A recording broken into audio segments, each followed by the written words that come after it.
Not once. I've talked to many students that have never actually read a full book.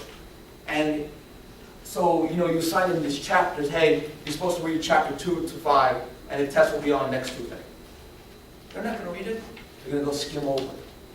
They're going to take notes. They're going to try to attempt to do, you know, they're going to try to attempt to take the test without the reading. And you can see that on their test. So that's another problem that they have. Knowing how to study is a very big problem. Students, they go in, they thinking they can just look over the book or work on an essay, and they don't even edit or revise the essay or do any grammar. That's a problem.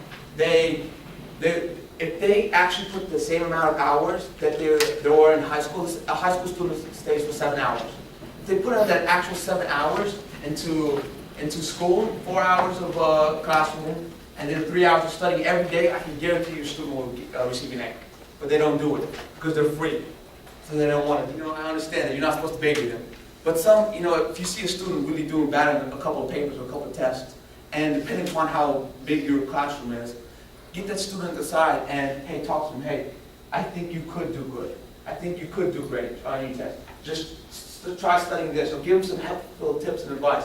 You know how far that will go for the student, because they're not ready for it as well. And it's not the institution. I know you're not supposed to baby them, but it's where they're coming from. Some of them never received the support, family support. Some of them never received, you know, academic support, telling them, hey, study this, study that. That's why they come in there failing. How many here? How many English teachers are here?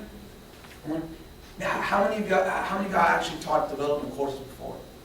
And you know, in the first day of class, tell them what you expect from them. Some professors don't do that. They just give them the syllabus, and the first day makes a big difference, because that's when you're going to have everybody attend. They give them the syllabus, hey, do this, do that, and here's your expectations. If you tell them, you know, how to achieve, here, this is how you get an A in the class. This is how you get a B, and this is how you get an F. And you tell them, you're going to get an A if you study this amount of hours, if you go to the Learning Support Center, if you do this, if you see me every once in a while, check on my grades, that goes a long way.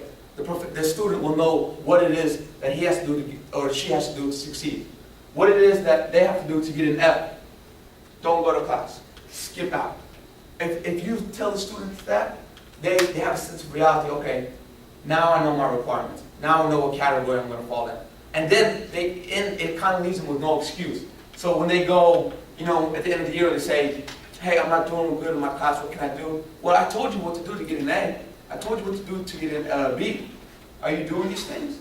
The website's College Central. It tells the students anything they ever want to know for college, warnings, advice, things of that nature. We have motivational videos, motivational songs, really touch to them for the fact that we are college students, we're their peers. So we understand where they're coming from. I appreciate your time, guys. Thank you. Great, Alex.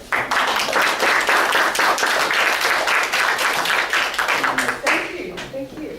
And so the cards are right over here. Yeah. And remember that we talked about how you connect the community to the classroom. This might be a really great way to do that.